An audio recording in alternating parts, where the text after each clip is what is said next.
আসসালামু আলাইকুম। উপন্যাস অবরুদ্ধ নিশীথ পর্ব ২৫। লেখনীতে তেজস্মিতা মুর্তজা। ঘড়িতে রাত ১২টা। শেয়াল আর ঝিঝি পোকার ডাক কবরস্থানের এই নিশুতি নীরবতায় গা ছমছমে একটা পরিবেশ তৈরি করেছে। জয় খাদেমকে খুঁজে পেল না। শরীরের ব্যথাগুলো টনটন করছে। শরীরটা ছোট হয়ে গেছে। ক্ষত বেশি এই জীবনে। এমন কোনো স্থান কি বাকি আছে যেখানে ক্ষতর দাগ নেই? জয় হুটহাট ভাবে। গায়ের ব্যথার কথা আরমিন জানলে এখন বলতো, নিশ্চয়ই বলতো। কর্ম অনুযায়ী ফল পেয়েছেন। আঘাত কেউ অকারণে করেনি নিশ্চয়ই আপনাকে। দীর্ঘশ্বাস গোপন করে এদিক ওদিক তাকালো। এখানে না পেলে কোথায় খুঁজবে? মনে মনে ঠিক করলো, দেখা হওয়া মাত্র কানসারার ওপর কষে একটা ঘুষি মারবি। এখানে এলেও আসলে যে এখানে আসার উদ্দেশ্যে বাড়ি থেকে বের হয়নি এটা নিশ্চিত সে। কবরস্থানের গেটটা এত রাতেও খোলা। জয় সন্দেহ মাফিক এগিয়ে গিয়ে আশানুরূপ দৃশ্যটাই দেখল। অন্তু কবরস্থানের গেটের কাছে হাঁটু ভেঙে বসে অনুরোধ করছে খাদেমের কাছে, চাচা একটাবার আব্বুর কবরের কাছে যেতে দিন। আমি আব্বুর সাথে দুটো কথা বলেই চলে আসব। দোয়া এখানে দাঁড়িয়েই করব, কথা দিচ্ছি। পেছন থেকে অন্তুকে চিনতে একরত্তিও ভুল হলো না জয়ের। দম ছাড়ল এবার। অবুজের এই আবদারের খাদেমের ব্যথিত কণ্ঠে বললেন, মারে এত করে বলা লাগতো না আমারই, কিন্তু কবরের সীমানায় তোদের মায়ের জাতদের ঢুকতে নেই জি। অন্তু ঝরঝর করে কেঁদে ফেলে। জয় গিয়ে সামনে বসল। অন্তুর মানসিক অবস্থা দিন দিন বিগড়ে অপ্রকৃতস্থ হয়ে উঠেছে। সে উঠে দাঁড়িয়ে বলল, চাচা আজ চলুন নীতি ভাঙি। আমি সাথে করে নিয়ে যাচ্ছি ওকে। ২ মিনিটে ফিরব। খাদেমের নিষেধ শোনার লোক না জয়। অন্তু লুটিয়ে পড়ে বাচ্চা শিশুর মতো আমজাদ সাহেবের কবরের ওপর। হু হু করে কেঁদে ওঠে। জয়ের কানে খুব লাগছিল কান্নাটা। কি যে করুণ স্বর এই নির্জন রাতে বাপের কবরে পড়ে মেয়ের কান্না। নিয়ম মানে না মায়া, না মানে রীতি। অন্তুকে টেনে ওঠানো যাচ্ছিল না। জয় আপাতত ভুলে গেল সমস্ত হিংস্রতা যা এতক্ষণে অন্তুর উপর জন্মেছিল। হাঁটু মুড়ে সামনে বসে বলল, আরমিন রাত হয়েছে, কখন এসেছো এখানে? কোথাও গেছিলে তুমি? কোথায় তা এখন জানতে চাইলাম না। এমন একটা পরিস্থিতি, পারছি না টেনে একটা থাপ্পড় লাগাতে। আর কত জ্বালাবে আমায়? ওদিকে কেয়ামত হয়ে যাচ্ছে, চলো আবার আনবো তোমায়। অন্তু হাত ছাড়িয়ে নিল। জয় বসে থাকে চুপচাপ। শরীরটা ব্যথা, কি যে দৌড়ঝাঁপ গেছে শরীরটার ওপর। দুজন মিলে দোয়া করলো কবরের পাশে দাঁড়িয়ে। জাবেদ আমিরের লাশ পাওয়া গেছিল না, জয়েরটা মনে পড়ল। এখানে তার লাশ থাকলে সে কি আসতো জিয়ারত করতে? সে তো এসব শেখেনি অন্তুর মতো। পাপী সে, তার প্রার্থনা রব কবুল করে? রোডে পলাশের বাহিনীর সাথে দেখা হলো। তাদের পায়তারার স্পষ্ট, আজ পালনে জয়কেও ছাড়বে না, পিষে রেখে যাবে। হামজার ভয় পাবে না আজ, অর্ডার আছে এমন। জয় মিটমাট করার চেষ্টা করলো, পারল না যখন পিস্তল বের করতে হলো। তাতেও ভয় পেত না বোধ করি, কিন্তু কিছু ডিল, কিছু স্বার্থ। হুমায়ুন পাটোয়ারির লাশ পচন ধরেছে, তবু তদন্ত ফুরায়নি। হামজাকে বহুবার জিজ্ঞেস করা হলো, আপনার বাড়িতে কার এত বড় সাহস? এ বাড়ির পাহারা ও নিরাপত্তা। বাড়িতে থই থই করছিল বিভিন্ন তদন্ত সংস্থার লোক। জয় হামজা চুপ। তাদের কাছে জবাব নেই, তবে ব্যাখ্যা আছে। বিশ্ব ব্যাংকেও ডাকাতি হয়, অর্থাৎ সেরকম ডাকাতও আছে। তবে হামজাদের বাড়ি খুব ক্ষমতায় ঘেরা, কিন্তু সেই ক্ষমতার সাথে টক্কর দিতে পারা লোকটাই তো হয় প্রতিদ্বন্দ্বী। এ আর অবাক হবার কি? প্রতিদ্বন্দ্বী কি কখনো দুর্বল হয়? বাহিনী বিশাল ছিল, কিন্তু অন্তু বলল উপরে শুধু একজন এসেছিল, নিচের ধস্তাধস্তিও সে শুনেছে। এরপর আর জবাব নেই। জয় কোনো প্রশ্ন করল না। সে তার বউকে যেন মুখস্থ করে রেখেছে। সারাদিন আইনি কর্মকর্তাদের আনাগোনা। মেয়রকে টপকে অন্তুকে তারা প্রশ্ন করতে কমই সুযোগ পেল। তার ওপর অন্তু কথা বলছিল না। সে পারমাণবিক বোমার মতো, ওকে প্রশ্ন করতে দিলে ঢাকনা খুলে যাবে। মেয়র নামক ব্যাকআপটা অতটাও শক্ত নয়, সেই ঝাপটাকে ঠেকাতে পারবে না। হামজা সচেতন।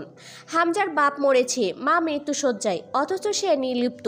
তার কোনো হুটুপুটি নেই। মানুষ যখন অমানসিকতার উঁচু পর্যায়ে চলে যায়, দুনিয়ার পার্থিব মায়া ব্যাপারটা বুঝি ঘোলা হয়ে আসে। সময় পেয়ে জয় শান্ত স্বরে অন্তুকে জিজ্ঞেস করলো, কোথায় গেছিলি? আব্বুর কবরখানা জিয়ারত করতে।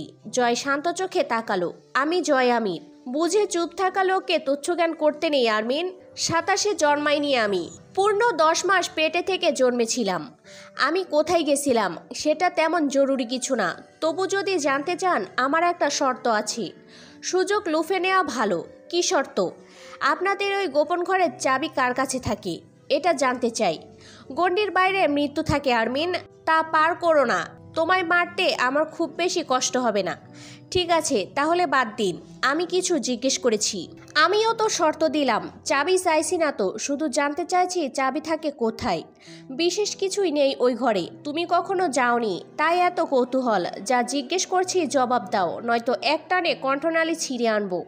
ধৈর্য নেই আমার। অন্তু চুপ। জয় অধৈর্য হয়ে এগিয়ে আসতেই অন্তু চট করে হাতে কাচের লম্বা ভারী পারফিউমের কোটা তুলে নিল। জয় হতবাক হয়ে যায়। অন্তু বলল, মৃত্যুটা বিষয় না, কিন্তু কারো ক্ষমতার দাপট দেখাটা অন্যায়। ক্ষমতার দাপট নিয়ে কাছে আসলে যান না নিয়ে ছাড়ব না। জয় বাউচি কেটে অন্তুর বাহুর নিচে হাত গলিয়ে সোজা অন্তুর চুলের মুঠি চেপে ধরল। মেয়েরা কাত এই এক জায়গায়। হাত শিথিল হতেই কাচের কোরটা কেড়ে নিয়ে ভেঙে ফেলল জয়। বলল, দুঃসাহস কতখানি তোর কলিজায় আরমিন। একদিন কলিজাটা বের করে ওজন করে দেখব। আল্লাহ আপনার ইচ্ছা পূরণ করুন। কোথায় গেছিলে? চাবি কোথায়? কোথায় গেছিলে? চাবি উচ্চারণ করতে পারে না অন্তু। একটা গাঢ় চুমু খেয়ে বসে জয়। অন্তু কষে দুটো আঘাত করলো বুকের ওপর। জয় নিরুদ্বেগ। লম্বা সময় পর অন্তুকে ছেড়ে বলল, এর চেয়েও খারাপ কিছু করি তার আগে প্রশ্নের উত্তর দাও। যে লোকটা এসেছিল ওর সাথে কি কথা হয়েছে তোমার? আমার না থাকা অবস্থায় বাড়িতে কি কি হয়েছে? অনেক কিছু হয়েছে, লোকটার ব্যাপারে বলো। খুব দরকার আমার। বছরের পর বছর ধরে যাকে খুঁজছি সে বাড়িতে এসে ঘুরে গেছে। বল বল, কি জানিস ওর ব্যাপারে? সাহায্য কেন করেছিস? জয়কে অন্তর্যামী মনে হলো। কিছুই জানি না, কথা হয়নি, তবে আমি সাহায্য করেছিলাম আপনার মামাকে নরকে পাঠাতে। এ নিয়ে কোনো দ্বিধা তো নেই আপনার। এবার বলুন, চাবি কোথায় রাখা হয়? এত জেদ তোর? এত জেদ কেন তোর? এত সাহস কোথায় পাস বান্দির বাচ্চা? অন্তুকে বিছানায় ফেলে বুকের ওপর উঠে বসল জয়। গলা চিপে ধরে অশ্রাব্য ভাষায় আরও দুটো গালি দিয়ে বলল, তুই কি চাস? বাড়িটা জাহান্নাম হয়ে গেছে যেদিন থেকে এসেছিস। এত কিসের তেজ তোর? অন্তুর মুখে রক্ত জমে লালচে হয়ে উঠল মুখটা। শ্বাস আটকে গেছে, চোখের শিরা লাল হয়ে উঠেছে। তবুও সামান্য শব্দ করল না বা কোনো রকম দুর্বলতা প্রকাশ করল না। ছেড়ে দিয়ে হাঁপাতে লাগলো জয়। অন্তুকে আঘাত করা আর মূর্তি ভাঙা একই কথা। বিছানায় পা ঝুলিয়ে বসে ক্ষিপ্ত গলায় জিজ্ঞেস করলো, শালি, তোর চাবি চাই না? অন্তু ছাদের দিকে তাকিয়ে রইল। জয় বলে উঠল, তোর পাছা যদি তুই দড়ি ছিঁড়ে কুত্তা দিয়ে মারা দিস তো আমি কতক্ষণ লাঠি দিয়ে বসে থাকবো? খাটের এক কোণায় মশানাশক অ্যারোসেলে ভর্তি লোহার কৌটা রাখা থাকে। আকস্মিক অন্তু সেটা তুলে ঠিক জয়ের মুখ বরাবর কষে ছুঁড়ে মারল। থুতনিতে লাগতে গাঢ় এক জখম তৈরি হয়। জয় হাত সামনে এনে দেখল রক্ত ঝরছে থুতনি থেকে। অন্তু তাকিয়ে দেখছে তার মুখে তৃপ্তি, চোখ দুটো গম গম করছে জ্বলন্ত শিখার মতো। তোকে বসে থাকতে বলিনি তো, তোর ভালো মানুষই তোর কাছে রাখ। তোকে কে বলেছে আমায় বাঁচাতে লাঠি নিয়ে বসে থাকতে? তুই যা করেছিস সে তুই ভুল করেই কর, আর জিদ অথবা ক্ষমতায়। তা যদি আমি অন্তু কোনো দিন ভুলে যাই, আমি এক বাপের সন্তান না, অথচ আমার বাপ একটাই, আমজাদ আলী প্রামাণিক। দুদিন বাদে শাহানা মরে গেলেন। সীমান্তর লাশ পাওয়া গেছে। প্রথম সন্দেহ হামজা পাটোয়ারি। এবার আবার দুদল করে ইন্টারোগেশন আসে। একদল ওর বাপ মায়ের জন্য আর একদল সীমান্তের জন্য। রোজ রাজধানী থেকে কল আসে। তদন্তকারীরা বাধ্য হয়ে চলে যায়। উপরমহলের কথা না শুনলে চলে বুঝি প্রশাসনের? পরিস্থিতি সবার জন্য কেয়ামতের সম। অন্তুকে পলাশ ছিঁড়ে খাবে। হামজা কি করবে তা বোঝা যাচ্ছে না। জয় কি করছে তা ঘোলা ঘোলা। জয়ের পেছনে কত কেস ফাইল জমা হয়ে আছে, এসব সন্দেহ তার ওপর হামজার সামনে এসে পড়ছে। অথচ সে দিব্যি ঘুরছে, খাচ্ছে, ভার্সিটি যাচ্ছে, কার্যালয়ে বসছে, কবুতরকে দানা খাওয়াচ্ছে, অন্তুর সাথে সাথে সেদে সেদে ঝগড়া করছে। তার দিন যেন ভালোই কাটছে। আজকাল খুব সিগারেট টানতে দেখা যায় তাকে। হামজা বেশি দিন এভাবে টিকতে পারবে না, তা তার বাড়ির পিঁপড়ের দলও জানে। কতদিন তাকে প্রোটেক্ট করবে উপরমহল? যতদিন স্বার্থ আছে। পুরা না করতে পারলে তারাই হামজাকে উড়িয়ে দিতে দ্বিধা করবে নাকি? তার মাথার ওপর ফাঁসির দড়ি রঙ্গ করে নাচছে। তবুও পৌরসভার উন্নতি করে চলেছে সে। রাস্তাঘাট তৈরি করছে, সরকারি প্রাইমারি স্কুলগুলোতে বেঞ্চি বানিয়ে দিচ্ছে নতুন। সরকার যা বাজেট দিচ্ছে তার পুরোটা সেসব কাজে লাগাচ্ছে না, সেটা আলাদা বিষয়। জন্ম নিবন্ধনের একটা সামান্য কাগজ সাইন করাতেও 1000 টাকা নিচ্ছে। রাস্তাগুলো বছর না ঘুরতেই পিচ উঠে গর্ত তৈরি হবে, সেসব আলাদা বিষয়। তবে সে শীতে কম্বল দেয়, গরমে টিউবওয়েল বসায়, ভাতার কার্ড দেয়। আর জয় ছাত্র সংসদ দেখছি, তবুও কেন যে বদনাম খড়ের গাদায় আগুনের মতো ধিক ধিক করে বাড়ছিল চারদিক। এটা রাজনীতিবিদদের অবিচ্ছেদ্য অংশ। বদনাম না হয়ে পলিটিক্স করা যায় না। এ বাড়িটা স্বাভাবিক না, বাড়ির প্রতিটা ইটও অস্বাভাবিক। কাল বাড়ির বাপ মায়ের শ্রাদ্ধের অনুষ্ঠান, গোটা এলাকার লোক খাবি। সে রাতে অন্তুকে ডাকা হলো। হামজা প্রশ্ন করলো, আমাকে তুমি আঘাত করেছিলে? হ্যাঁ। আর আব্বুকে? ওই লোকটা, চিনতে পারোনি তাকে? না। লম্বা ছিল? হ্যাঁ। আর আর কিছু দেখতে পাইনি, মুখ বাঁধা ছিল। তবুও সাহায্য করলে? আমি সাহায্য করেছি তা কি করে বলছেন আপনি? তুমিও বোকা না আরমিন, আর আমিও হামজা পাটোয়ারি। তাহলে তো সব ধারণাই আছে আপনার, আর জিজ্ঞেস করছেন কেন? তবে তোমার ধারণা নেই নিজের অবস্থা সম্বন্ধে? না না, আছে আছে বলেই তো কিছু মনে হয় না। দেখুন, মানুষের দুর্বল ক্ষেত্র দুটো, শরীরের ব্যথা আর সবশেষে প্রাণটা। কিন্তু মেয়েদের দুর্বল ক্ষেত্র 3টা, ইজ্জত, শরীরের ব্যথা আর সবশেষে মৃত্যু। বাহ্যিকভাবে আমার সম্মান নেই, তা রাখেননি আপনারা ঠিক, কিন্তু আসলে তো আছে, আর সেটা রক্ষা করতে আমার কোনো মতো শ্বাস চলাই যথেষ্ট। আজ আর আমি বোধহয় সেই পলাশের রূপটপের অন্তু রইনি মেয়র সাহেব। আর রইল মরণ, ওটা তো শখে শখে কবুল। এটা কোনো জীবন হলো? ছি। হামজা জয়কে বলল, তোর বইয়ের পড়ালেখাটা বন্ধ করে দি, এত না পড়লেও চলবে। যথেষ্ট শিক্ষিত হলো, এখন সংসার সামলাক, সংসারে কাজও বাড়বে, একটা বাচ্চা কাচ্চা নিয়ে নে। অন্তুর অন্তরাত্মা কেঁপে উঠল। হামজা ভয়ানক সে জানে, কিন্তু শান্ত মানুষের ভয়াবহতা ঠিক কতটা ভয়ানক হতে পারে।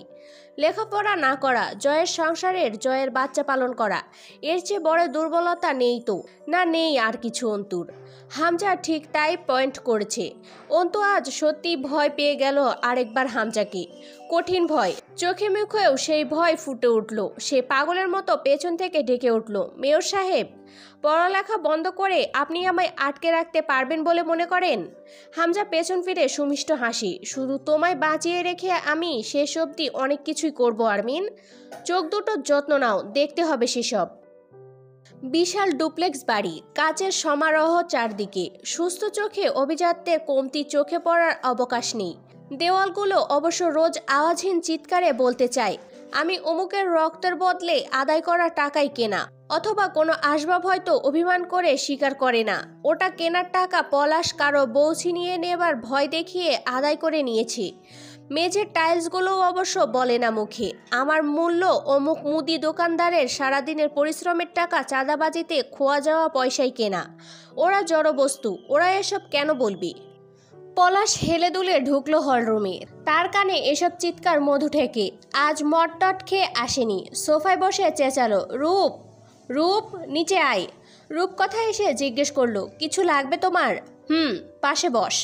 রূপকথা জানে পলাশের কি লাগবে, কিছু প্রশ্নের উত্তর। পলাশ রূপকথার ঘাড়ে মুখ থুবড়ে আছোয়া হয়ে বলল, পাটোয়ারিদের বাড়িতে গেছিলি কেন রে? একা একা ভালো লাগে না বাড়িতে, তাই তো? রূপকথা চোখ বুঝলো, আমায় মেরে ফেলো না কেন? তোমার নিষ্ঠুরতা আজকাল ব্যথাও দেয় না আমায়। ধুর, মারবো কেন? ছোটবেলা থেকে ভালোবাসি তোকে, এতদিনের ভালোবাসায় কেউ একেবারে মারে? ঠিকই বলেছ, রোজ মারতে হলে একেবারে মারা উচিত নয়, কিন্তু তুই আমায় মারতে চাস, এটা জেনে কষ্ট পেলাম। আমি তো খারাপ না। না, আমি মারতে চাই না তোমায়, কিন্তু তুমি যাদের ওপর অন্যায় করো তারা যদি তোমায় মারে, আমি তাদের বাধা দেবার পাপটুকু করতে চাই না। পলাশ অবাক হবার ভান করে, এই সাহস কোথায় পেয়েছিস রূপ? আগে ছিল না, তুই বদলেছিস অনেক। পলাশের চুলের মাঝে হাত গলায় রূপকথা, ব্যথার ওপর ব্যথা দিলে আর ব্যথা লাগে না। আমার মনে হয় তাই হয়েছে। আমার মনে হয় ধৈর্য ফুরিয়ে গেছে, অথবা পাগল হয়ে গেছি। কি সুন্দর দেখতে লোকটা, চোখ, নাক, চুলের বাহার, সুদর্শন স্বামী রূপকথার। তার সাথে খুব মানায় পলাশকে। লোকটা হাসলে খুব সুন্দর দেখায়, নাকটা কুঁচকে চোখ দুটো ছোট হয়ে যায়। রূপকথা চুলে হাত বুলিয়ে দিল, অথচ মনটা বিষে জেরে আছে। মানুষ মনের কথা শোনে কে বলে? মনকে লুকিয়ে উপরি রঙে নিজেকে রং দিয়ে বছরের পর বছর কেটে যায় এই দুনিয়ায়। তাদের সম্পর্কটা অবর্তনীয়। জয়ের বউয়ের চোখের দিকে তাকিয়েছিলি কিছুক্ষণ? চোখ দিয়ে কিছু ইনফিট করেছে তোর ভেতরে? রূপকথা হাসলো। ওকে তুমি ভয় পাও? না, ও আমাকে ভয় পায় না, এটার জন্য দুঃখ পাই আমি। ঠিকই, ভয়ানক মানুষদের যারা ভয় পায় না তাদের চেয়ে ভয়ানক নেই। তুই কি ওর মতো হতে চাচ্ছিস? সোজা হয়ে বসে রূপকথার পেট জড়িয়ে ধরে পলাশ। এই সুন্দর শরীরে হাজারো শুকনো ক্ষত, চাইলেই কি সম্ভব? আমি তো তোমার শিকার। 6 বছরের বিবাহিত জীবনে মনুষ্যত্বহীন কুকুরে পরিণত হয়েছি। আমি নোংরা, আমি কেন ওর মতো হতে যাব? তুই প্রতিবাদ করছিস রূপ? আগে করতি না। না, করছি না, সে সাধ্য আমার নেই। তবে আজকাল আশা রাখি খুব তাড়াতাড়ি মুক্ত হব আমি। না, হবি না, আমি এত দুর্বল না। গোড়া থেকে উপড়ে ফেলবো একদম সবকটাকে। তুই চিন্তা করিস না, তুই মুক্তি পাবি না। আবারও এক নরকীয় রাত, অনেক দিন পরেই। আজ মেয়ে আনেনি পলাশ। মানসিক বিশেষজ্ঞ একবার বলেছিলেন অধিকাংশ সাইকো খুব লজিক্যাল এবং কুল হয়। বদমেজাজও এক প্রকার সাইকোপ্যাথ, তবে সেটা হালকা ভয়ানক নয়, কিন্তু যত শান্ত তত মারাত্মক। তবুও আজ রূপকথা সুখ সুখ লাগলো। সে কিসের যেন আশা করে আজকাল। কেন যেন মনে হয় এসবের দিন ঘনিয়ে আসছে, সব বদলাবি, এই অবরুদ্ধ রাত কাটবে, স্বপ্ন দেখাও এক প্রকার সুখ।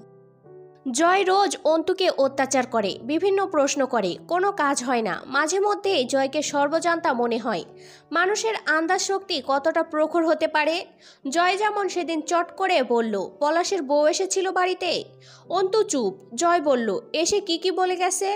আপনি তো সব জানেন, আপনার সব ধারণা শতভাগ মিলে যায়। এত তীক্ষ্ণ বুদ্ধিমত্তা নিয়েও আমি আপনার কাছে কৃতজ্ঞ। অতীত টতীত ভুলিনি, সেটা আলাদা বিষয়, সেটা বড় কথা না। বড় কথা হলো আমি জানি আপনি সব জানেন। আমার এমন কোনো প্রশ্ন নেই যার উত্তর আপনার কাছে নেই। জিজ্ঞেস করলে বলবেন সেসব? নরম করে বলল অন্তু। না। অন্তু দীর্ঘশ্বাস ফেলে বলল, চলুন কিছুটা ডিসকাস করা যাক। জয় কথা না বলে সিগারেট জ্বালিয়ে দিশলায় রেখে বলল, তুমি স্বার্থপর ঘরোয়ালি। নিঃসন্দেহে মাথা দুলিয়ে হাসল অন্তু। জয় তাকায়, অন্তুর চোখে একটুও গ্লানি নেই। আত্মগরিমায় পরিপূর্ণ চোখ দুটো, যেখানে বারবার জয়ের মরণ হয়। জয় আজকাল গম্ভীর হয়ে পড়েছে। দুষ্টু সত্তার ঘাটতি দেখা দিয়েছে। সেসব ভেঙে আজ হেসে ফেলে গান গেয়ে উঠল, দুই নয়নে তোমায় দেখে নেশা কাটে না, দেখার আশা মেটে না। হাজার নয়ন দাও না আমায়, লক্ষ নয়ন দাও না এক হৃদয়ে। আর গাইল না, চট করে থেমে গেল। অন্তু নির্লিপ্ত। জয় কাছে এগিয়ে এসে দাঁড়িয়ে মন্ত্রপুতের মতো চোখের ভাব করে বলল, আমার কাছে যদি একটা মন থাকতো না, পাক্কা তোর ওপর পিছলা খেত আরমিন। অন্তু নির্বিকার মুখে চোখ ফেরায়, আল্লাহ বাঁচিয়েছি, ভাগ্যিস নেই। জয়ের মুচকি হাসির দমক বাড়ল, ভাগ্যিস নেই। গা দুলিয়ে হাসলো অপলক চেয়ে থেকে। অন্তু প্রসঙ্গ বদলায়, আপনি খেয়াল করেছেন কি না জানি না, এত কিছুর পরেও কিন্তু মুস্তাকির মোহন এ বাড়িতে এলো না। এত সব তদন্ত সংস্থার মেলা হলো বাড়িতে, পিপিআই ডিপার্টমেন্টের কত কর্মকর্তা এলো গেল, অথচ সে আসেনি একবারও। বিয়ের পর তাকে একবারও দেখিওনি। বিষয়টা ঘাপলা লাগে না আপনার? না, লাগে না। লম্বা একটা টান দিয়ে ধোয়াটুকু গিলে ফেলল। অন্তু অনেকক্ষণ ভ্রুকুচকে তাকিয়ে রইল, কোনো কথা বলতে পারল না হতবিহ্বলতায়। জয় জিনে আচর করা লোকের মতো গড়গড় করে বলল, তুমি সেদিন মুস্তাকিনের সাথে দেখা করতেই বের হয়েছিলে বাড়ি থেকে। তার বাড়িতে দেখলে, পিপিআই অফিসে দেখলে, কোথাও পেলে না। এরপর পলাশের ছেলেদের তারাও খেয়েছিলে রাস্তায়। এরপরও আরও কোথাও গিয়েছিলে, বলছো না, সেটা কোথায়? অন্তু হতবুদ্ধি হয়ে গেল। আপনার ঘাড়ে জিন চালান করা আছে? সবটা আন্দাজ। এত নিখুঁত? জয় হাসল, তো গাল ভর্তি ধোয়া বাতাসে মিশল। হাসি চওড়া করে বলল, অভিজ্ঞতা বেশি আমার, বরাবরই তো বলি। তুমি এই যে ছুটছ কৌতূহলের পেছনে, একদিন তুমি আমার চেয়েও বেশি ভয়ানক হয়ে উঠবে ঘরোয়ালি। আমি বুঝি তোমাকে, আমিও বুঝি আপনাকে। আমি জানি, তাই তো দূরত্ব মেটে না। না মিটুক কখনোই। জয় অন্তুর দিকে চোখ তুলে অস্পষ্ট হাসি, না মিটুক। সকাল সকাল জয়ের ফোন বাজছে। অন্তু রান্নাঘর থেকে ছুটে এলো, অথচ জয় তখনও বেঘরে ঘুমাচ্ছে।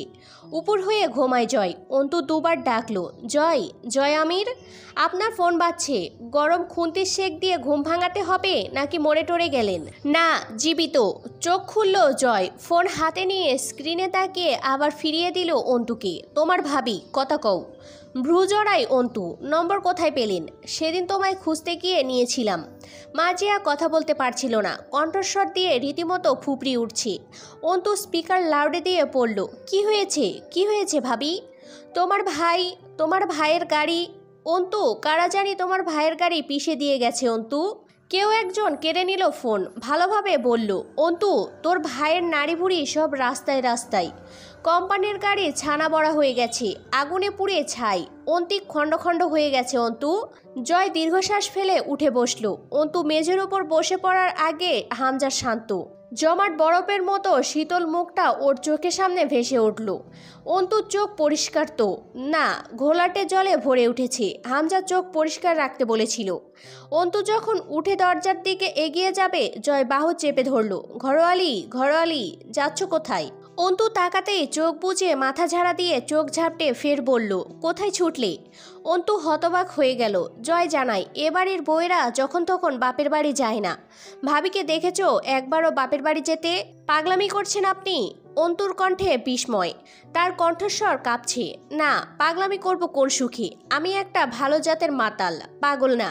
জয়ের রসিকতা সহ্য হলো না অন্তুর, ব্যাকুল হয়ে বলল, অন্তিকের দেখার মতো না, দেখে এসেছি রাতে। অন্তু তরিতাহত্যের মতো ছিটকে তাকায়। জয় অপ্রস্তুত হবার নাটক করে, যেন ভ্রু উঁচিয়ে ঠোঁট বেঁকিয়ে ঘাড় চুলকায়। অন্তু খানিকক্ষণ কথা বলতে পারে না, পরে নিস্তেজ গলায় বলল, কি অপরাধ করেছিল আপনাদের কাছে আমার ভাবির গর্ভের সন্তান?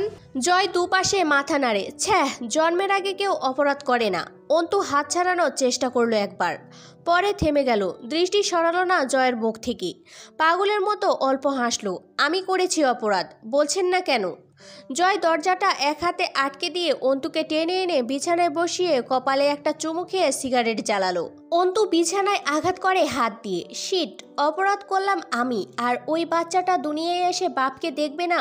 Dam damn damn damn on me. টুপ টুপ করে কয় ফোঁটা পানি পড়ে বিছানায়, আবার শুকিয়েও যায় না। অন্তু জীবনে কেঁদেছে খুব কম। আমজাদ সাহেব পছন্দ করতেন না। জয় বসলো পাশে। অন্তু জিজ্ঞেস করে, আমাকে যেতে দেবেন না ওই বাড়ি? না, তোমার একটু রিল্যাক্স দরকার। কিছুদিনের দৌড়ঝাঁপে ক্লান্ত তুমি। হামজা ভাই এতক্ষণে চলে গেছে, গিয়ে বলেও দিয়েছে হয়তো তুমি যাবে না। অন্তিকের ওপর রাগ তোমার, ঠিক না? অন্তু মেঝের দিকে তাকিয়ে যান্ত্রিক গলায় বলে, হ্যাঁ ঠিক, কিন্তু ওর সন্তানের ওপর ছিল না জানেন। তা সত্ত্বেও ওর সাথে আমি পাপ করে ফেলেছি, আমার ক্ষমা নেই।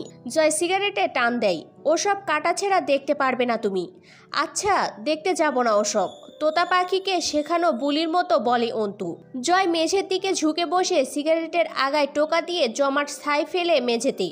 হামজার কল আসছে বারবার, তারা দুজন মরাবাড়ি যাবে, কত কাজ পড়ে আছে তাদের। অন্তু আস্তে করে উচ্চারণ করে, কেন?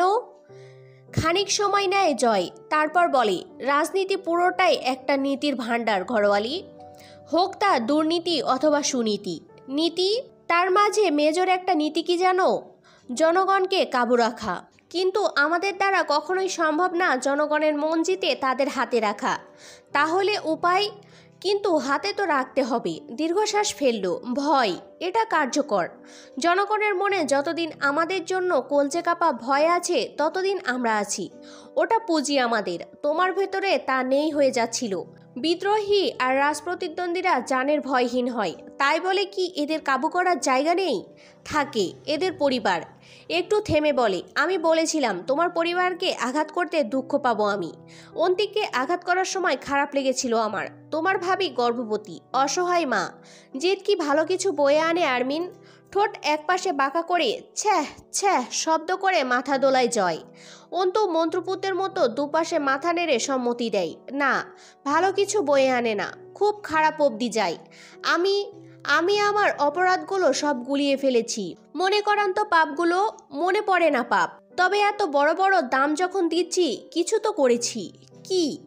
তোমার ভয়হীনতা। হ্যান্ড প্রেসিং বলটা হাতে নিয়ে ঘুরিয়ে ফিরিয়ে দেখে বলল, হামজা ভাই আর আমার পথ একটা, গন্তব্য দুটো। বিষয়টা এমন, এক রাস্তায় মিলিত মোড়ের ওপর লাগানো দুটো পাড়ি। আমি যাব একটাতে, হামজা ভাই অপরটাই, কিন্তু পথ তো একটাই, একই স্থানে। সেখানে তুমি একটা ব্যারিকেড, হয় সেটা সরিয়ে দিতে হবে, নয়তো আধ ভাঙা করে পথ ক্লিয়ার করতে হবে। তোমার নিজস্ব দুর্বলতা নেই, কিন্তু তোমার ভাবি, মা, তাছাড়া অন্তিক আমার আর হামজা ভাইয়ের বিরুদ্ধে নারী নির্যাতনের মামলা করেছিল। রেপুটেশন বলতে তো কিছু আছে নাকি? এসব কি ঠিক করেছে? না, ঠিক করেনি। অন্তু চোখ তুলে তাকায়। এত হিংস্র মনে হয়নি কখনো আপনাকে। তুমি আমায় চেনোই কতটুকু।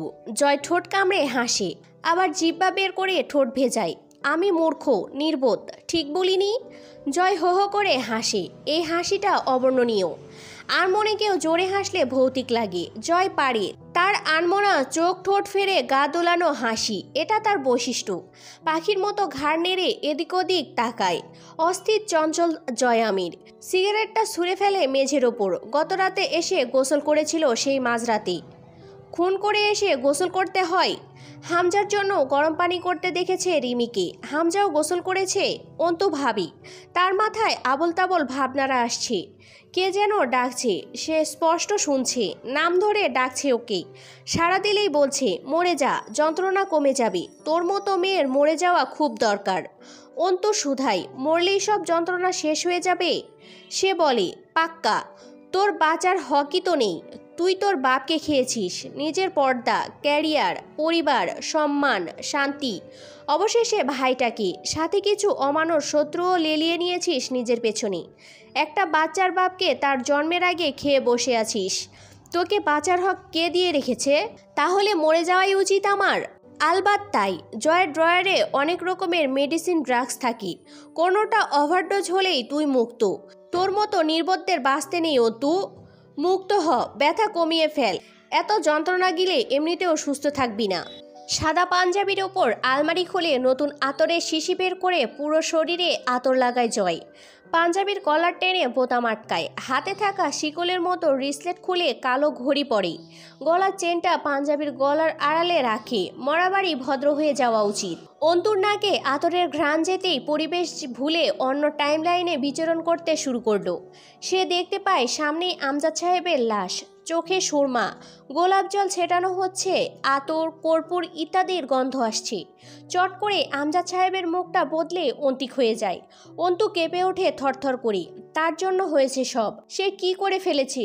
তার দুঃসাহস, তার লাগামহীন জবান, তার আপসীন চিত্ত ফলস্বরূপ মার্জিয়ার শুকনো মুখ অন্তুর বুকে চির ধরায়। ওই ছোট্ট জানটা যখন দুনিয়ায় আসবে, বাবাকে পাবে না, সে কি জিজ্ঞেস করবে না, কেন আমার বাবা নেই? মার্জিয়া কি বোঝাবে না? তোর ফুপুকে জিজ্ঞেস কর, কি জবাব দেবে অন্তু? অন্তুর মনে হয় সে বোধহয় তলিয়ে যাচ্ছে কোথাও। সে কি চেতনা হারাচ্ছে? না, এত দুর্বল তো না সে। প্রতিবাদ, বিদ্রোহ, সত্যের সন্ধান, অন্যায়কে অন্যায় বলা, আপোষ না করে রুখে চলা, এসব কি দিল তাকে? অভিজ্ঞতা। প্রকৃতি কিছু নিলে বিনামূল্যে নেয় না। এই তো অন্তুকে কত শত অভিজ্ঞতা দিল, এসব কি টাকায় পাওয়া যায়? জয়ের অনেক অভিজ্ঞতা, তারও নিশ্চয়ই হারাতে হয়েছে। অন্তু ভাবে, এরপর জয় পশু হয়ে গেছে, অন্তুও তাই হবে একদিন। চুপচাপ মানুষ মারতে হাত কাঁপবে না। মানুষকে গাড়ি চাপা দিয়ে খণ্ড খণ্ড করে এসে রাতে সে চুপচাপ শান্তির ঘুম ঘুমাবে, জয়ের মতো। অন্তুর আনন্দে বুক নেচে ওঠে। সে তো খালি শিখেছে মুখ চালাতে। ক্ষমতা আসলে চোখের চাহনিতে, হাতের অস্ত্রচালনার দক্ষতায় নীরবে উপড়ে ফেলায়। অন্তু নিজেকে অভিশাপ দেয়, পুড়ে মরে যা তুই। সেবার মনে হয়েছিল, এবার বুঝি কি না কি করে ফেলবি। তোর বাপ মরেছে, টাল হয়েছিস তুই। এবার দুনিয়াটা শাসন করে ফেলবি। তোর মতো মূর্খ আর জাহিরি লোকের তো মরে যাওয়া উচিত। মরে যা তুই। নিজেকে দেয়া অভিশাপ অন্তুর খুব পছন্দ হয়। সে হালকা হাসে। সে কেবল চায় জয়ের মতো বহুরূপী আর হামজার মতো শীতল হতে। পারবে? ওরা কথা বলে না, ওদের মুখ অচল, হাত ও মাথা সচল। অন্তুকে ঘরে আটকে রেখে জয় বেরিয়ে যায়। খুব সুন্দর দেখাচ্ছে জয়কে, ঠিক যেন শ্যামা রাজকুমার সাদাভূষণে। খাঁটি বনেদি পুরুষ লাগছিল। অন্তু আয়নার সামনে দাঁড়িয়ে নিজেকে খুঁটিয়ে খুঁটিয়ে দেখে জিজ্ঞেস করে, প্রতিবাদ করবি আর? অন্তুর মনে হয় আয়নার ভেতরের অন্তু সায় দিচ্ছে, ঘাড় নেড়ে বলছে, আমৃত্যু করে যাব, তাতে এ যান থাক আর যাক। এ মাথা নোয়ানোর নয়, জুলুমকারীদের হ্যাঁতে হ্যাঁ মেলানোর নয়, মুখ বুজে অন্যায় সহ্য করার নয়। দুম করে ভরা পানির বোতলটা তুলে ছুঁড়ে মারে কাঁচের ওপর। ঝনঝনিয়ে ভেঙে পড়ে ড্রেসিং টেবিলের কাঁচ। এখন আর ওই অন্তুকে দেখা যাচ্ছে না। অন্তু জোরে জোরে শ্বাস ফেলে। সেই অন্তুকে বলে, আর কখনো আমার কাছে এলে জ্যান্ত পুঁতে রাখবো। এই তুই আর তোর নীতি যা কেড়ে নিয়েছিস আমার কাছে, সেসব আমার গেছে। তোর তো এক ফোঁটা আঁচড়ও লাগেনি গায়ে। সমাজ তোকে কিছুই বলে না। তুই যে কত বেপরোয়া, তুই উজানের টানে বেতাল উত্তাল সমুদ্রের বিক্ষিপ্ত আগুন জড়া ঢেউ। তা কেউ দেখে না, অথচ তোর মোহে তোর নির্দেশনায় আমি নিঃস্ব, আমি কাঙাল, আমি পাগল, আমি বোকা। অন্তু চিৎকার করে চুল টেনে ধরে, ছুটে এসে হাতর কোনোইতে লেগেছে এক টুকরো কাঁচ। ফিনকি দিয়ে রক্ত বেরোলে অন্তু সুখের শ্বাস ফেলে। কার্যকর তো ভীষণ। মানসিক যন্ত্রণাকে ভুলতে শরীরের ব্যথা ভীষণ কার্যকর ঠেকল অন্তুর কাছে। ক্ষততে যেন জ্বলনি উঠেছে, তা মানসিক যন্ত্রণা থেকে মনোযোগ সরিয়ে আনছিল। কোনো ব্যথায় অনুভব হচ্ছে না। চোখ বুজে আসতে একটা দুধের বাচ্চা এসে মাথায় হাত রাখে অন্তুর। দেখতে অনেকটা আমজাদ সাহেবের মতো, চোখ দুটো অন্তিকের মতো। অন্তু চমকে ওঠে। হামজা সাদা পাঞ্জাবির সাথে সাদা ধবধবে একটা টুপি হাতে নেই। নাগরা জুতোটা পায়ে চড়াতে চড়াতে জয়কে বলে, জানাজা কয়টাই? দেরি হবে। জয় চামড়ার স্যান্ডেলের বেল্ট লাগায় না জীবনে। ওভাবেই বেরিয়ে যাচ্ছিল। কলার ধরে পেছনে টেনে আনে হামজা। থাপড়ে মুখের নকশা বদলে দিব সোর, পাতল। বাবা দিয়ে মোড়া টেনে এনে ডান পা মোড়ার ওপর রাখে জয়। হামজা ওর স্যান্ডেলের বেল্ট লাগিয়ে দিয়ে কষে একটা চাপড় মারে পিঠে। পিঠ ঘষতে ঘষতে বেরিয়ে যায় জয়। হামজা ও জয় প্রধান প্রতিনিধিত্ব করল অন্তিকের লাশ দাফনের। অন্তিক জয় ও হামজার বিরুদ্ধে নারী নির্যাতনের অভিযোগ করেছিল। শুধু এই কারণ হলে চলতো।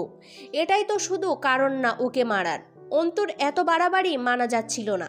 বাড়িতে শত্রু ঢুকে ওর কারণে বাপ মাকে মেরে বেরিয়ে গেছে। বাইরের একতলা বিল্ডিং জ্বালিয়ে গেছে। পার্টির দুটো ছেলে মরেছে, কয়েকজন চিকিৎসাধীন। অন্তু খড়ের গাদায় লাগা আগুনের মতো ধিকধিক করে বাড়ছিল। জয়ের সাথে যা করে অন্তু, সবই তো কানে যায় ওর। এমনকি স্বয়ং তাকেও তোয়াক্কা করে না মেয়েটা। সেদিন অন্তু মুস্তাকিনের কাছে বের হবার পর রাস্তায় যখন পলাশের লোক অন্তুকে ধরতে এলো, মাঝার এসে ওকে রক্ষা করে বাড়ি নিয়ে গেছে। অন্তু গিয়েছে, কথাবার্তা বলেছে, আবার সেটা স্বীকার না করে চাবি চাই। চোখে ভয় নেই, জানের মায়া নেই, থামার সম্ভাবনাও নেই। হামজা কত ধৈর্য ধরবি? রাবেয়াকে হামজা বলল, খালামা, আরমিন আসলো না, পরে পাছে এসে দেখা করে যাবে। আপনারা গেলেও পারেন, নিষেধ নাকি? যান না কেন? রাবেয়া তখন শোকে বিহ্বল। মার্জিয়ার জ্ঞান থাকছিল না, বারবার দাঁত লেগে যাচ্ছিল। কথাটা শুনেও বিশ্বাস করল না মার্জিয়া, কথাও বলল না। হামজা ও জয় লাশ মাটি দিয়ে বাড়ি ফিরল মাঝরাতে। সেদিন কোথায় গেছিলে? হামজার প্রশ্নটা চরম শান্ত। জেনে শুনে প্রশ্ন করছে, তবুও মুখটা আন্তরিক। অন্তু খানিকক্ষণ চুপ থেকে বলে, ঝন্টু কাকার ছেলে মাঝার নিয়ে গেছিল। তুমি গেলে তো কি মারামারি করার ছিল রাস্তায়? তাছাড়া সে উপকার করেছিল আমার, কৃতজ্ঞতা কাজ করছিল তখন। হামজা মসৃণ হাসল। এক হাতে সে জয়ের চুলে হাত বোলাচ্ছে। পায়ের ওপর পা তুলে বসা, কালচে খয়েরি ফতুয়ার সাথে সাদা পাজামা, অভিজাত্য দাম্ভিক চেহারা, ঘরে পড়ার কালো চামড়ার স্যান্ডেল। নেতাগিরি মানায় হামজার সাথে বেশ। অন্তু মুচকি হাসি। আপনার হাসি সুন্দর মেয়র সাহেব, যে কেউ বিভ্রান্ত হবে এতে। জয় হামজার কোলে শুয়ে পা তুলে দিয়েছে সোফার মাথায় নকশার ওপর। সে টিভি দেখছে, ইংরেজি সিনেমা চলছে, হরর সাইফাই মুভি, প্যান্ডোরামা, ভয়ানক সব সাউন্ড দৃশ্য। সে চোখ বড় করে গিলছে। অন্তুর কথা শুনে ঘাড় ফেরালো। চিংড়ি, এই মুখ সামলে, তোর ভাসুর লাগে, মানিস বা না মানিস, খারাপ নজর দিবি না, আমি জীবিত এখনো। অন্তু জবাব দেয় না। অনুশোচনা বা আফসোস শব্দ দুটো এ বাড়িতে বড়ই অকার্যকর। নিজের বাপ মা মরার যে মানুষের চোখে অল্প একটু কাতরতা পরিলক্ষিত হয়নি, শুধু ভেতরে পড়েছে বোধহয়, তাদের কাছে আশা করতে নেই শোক। অন্তুও আজকাল চেষ্টা করে সেই রকম হতে। হামজা বলল, এরপর? ঝন্টু সাহেব জিজ্ঞেস করলেন, সীমান্তকে এ বাড়িতে মারা হয়েছে কিনা? ভ্রু উঁচিয়ে মাথা নাড়ে হামজা। আমি বললাম, আমার সামনে। বলে দিলে? হামজা হেসে ফেলল। গম্ভীর মানুষ হুটহাট হাসলে ভয় লাগে না ভয়ানক? অন্তু হাসল না। মুখের আকৃতির একটুও পরিবর্তন হলো না। সে বলল, হ্যাঁ, বলে দিলাম। আব্বু কি বলতো জানেন? বলতো, অন্তু, সবচেয়ে সস্তা পাকস্থলী কোন প্রাণীর বলতো? আমি ভাবতাম সেই প্রাণীর পাকস্থলী বোধহয় বাজারে খুব অল্প দামে বিক্রি হয়। অনেক খুঁজেও না পেয়ে বলতাম, তুমি বলো আব্বু। আব্বু বলতো, যাদের পাকস্থলী অন্যায় সত্যকে হজম করে ফেলতে পারে ভেতরে। এরপর আমিও শিখলাম, আমার পাকস্থলীকে দামি বানাতে হলে অন্যায় সত্যকে উগড়ে দিতে হবে। তবে এখন আমি ভয় পাই, আর এসব করব না। ভয় পাও? দাঁতে জিহ্বা ঠেকায় হামজা। অন্তু হাসে। পাই তো, আপনাকে পাই, জয় আমিরকে পাই। পাবো না কেন বলুন? এইটুকু বয়সে শুধু কথা বলে যত বড় বড় পর্যায়ের শত্রু কামিয়েছি আমি, আপনারা এতদিনে রাজনৈতিক জীবনে কামাতে পেরেছেন। তাই সেসব বাদ, আমি ভালো হয়ে যাব। আর দু একটা ভাই থাকলে না হয় রিস্ক নিতাম। এবার বা কার পালা আসবে, তার চেয়ে চুপচাপ মেনে নেওয়া কি ভালো না? ওখানে তারপর কি হলো? ঝন্টু সাহেব বললেন, তুমি সাক্ষী দেবে? আমি বললাম, এরপর আমায় বাঁচাবেন আপনি? তিনি বললেন, হ্যাঁ অবশ্যই। তুমি শুধু প্রত্যক্ষদর্শী সাক্ষী নও, বরং ওই বাড়ির বউ। আরও অনেক কিছুই জানো ওই বাড়ির ব্যাপারে, সেই সব বলবে। এর বদলে ঝড়ঝাপটা আসবে, আমি সামলে নেব। জয় এ পর্যায়ে চট করে বলে উঠল, সম্বন্ধীর নাতি আমার বউ সাক্ষী দিলেই বেটাশালা একেবারে আমার বালগুলো ছিঁড়ে বোঝা ভেজে ফেলতো। শালা অ্যাবোর্ডেড। অন্তু বলল। আমি হেসে বললাম, ওদের হাত থেকে নিজেদের সামলাতে পারছেন না, নিজের ভাগ্নিকে সামলাতে পারলেন না, এখন মরে গেছে তবুও কোনো প্রমাণ পেলেন না, আমাকে সামলে নেবেন? ঝন্টু চাচা খুব অপমানিত বোধ করেছিলেন বোধ হয়, কিন্তু কিছু বললেন না। এতে খালি আমার একটা উপকার হলো, আর একটা নতুন শত্রু জোগাড় হলো। জয় হো হো করে হেসে ওঠে। হামজা কপালে হাত চেপে নিঃশব্দে হাসল। অন্তু উদাস হবার ভান করে বলল, নিজেকে আজকাল মাফিয়া মনে হয়। ওদেরও মন হয় একসাথে এত শত্রু পাড়ি দিতে হয় না, শুধুই আমার মুখের জন্য। স্যাহ। রিমি কিছু নাস্তা আর শরবত দিয়ে বসলো পাশের সোফায়। অন্তু চুপচাপ চেয়ে থাকে জানালার বাইরে। আনমনা দৃষ্টি, চোখ দুটো ঘোলা হয়ে আবার পরিষ্কার হয়। সে কেমন নাটকবাজ হয়ে যাচ্ছে। বুকে পাথর চেপে ঠোঁটে হাসি সহজ না। এটা তার জন্য সুবিধার হবে নাকি ক্ষতির? হামজার বাড়ি ফিরতে রাত হয়। জয় বাড়ি ফিরেছে বিকেলে। গোসল করে বের হলে রিমি ঘরে খাবার দিয়ে এসেছে। অন্তু তুলির ঘরে ঢুকলো। তুলি মরার মতো বিছানায় পড়ে থাকে। আজকাল কোয়েলের সবটুকু যত্নও তরুর। তার কাছে প্রায় রোজই ইন্টারোগেশনে আসে তদন্ত সংস্থার লোকজন। তারা যখন তুলির সাথে হওয়া ঘটনাগুলো শুনল, এরপর থেকে সন্দেহ জোরালো হয়েছিল যে ও অথবা এবারের লোকই সীমান্তর খুনটা করেছে। কিন্তু আজ কদিন দেখা যায় লোকজন আর আসে না। গত রাতে শোনা গেল হামজা তার এক পার্টির গুপ্ত কালপ্রিটকে সীমান্তর খুনি সাজিয়ে আইনের আওতায় দিয়ে দিয়েছে অলরেডি। আর ফাঁক নেই তাকে সন্দেহ করার। কালপ্রিট স্বীকার করেছে সে সীমান্তকে খুন করেছে পুরনো শত্রুতার জেরে। Case dismiss. ঝন্টু সাহেব ক্ষমতা হারানোর এক দ্বারকাত। মাঝার শুধু ফনা তোলা সাপের মতো ফুসে বেড়াচ্ছে চারদিকে। এখন কেস চলছে বাপমা মরার। হামজা খুব লড়ছে, নয়তো সন্দেহ করে বসবে পাবলিক। বাপমার খুন হলো তবু থানা কাচারিতে দৌড়াদৌড়ি নেই। সে দৌড়াচ্ছে, অথচ কালপিটকে সে জীবন থাকতে পুলিশের হাওলা করবে না। তাকে তার প্রয়োজন, জয়ের প্রয়োজন। অন্তু তরুকে ডেকে নিয়ে বারান্দায় এসে পড়ল, আমার একটা উপকার করবে? কেন করব তোমার উপকার? গম্ভীর মুখে তরুকে একটুও মানায় না। অন্তু হাসল মৃদু, অকারণে। তরু চুপ, সে চারদিকে দেখছে, জানছে। অন্তু সেই লুব্রিকেন্ট যে আশার এ বাড়ির বদ্ধ জানালার মরিচা ধরা সিটকিনিগুলো একে একে খুলতে শুরু করেছে। অন্তু বলল, আমার সাথে যাবে? কোথায়? আমি কোনো খারাপ বা ক্ষতিকর জায়গায় যেতে পারি বলে মনে করো তুমি?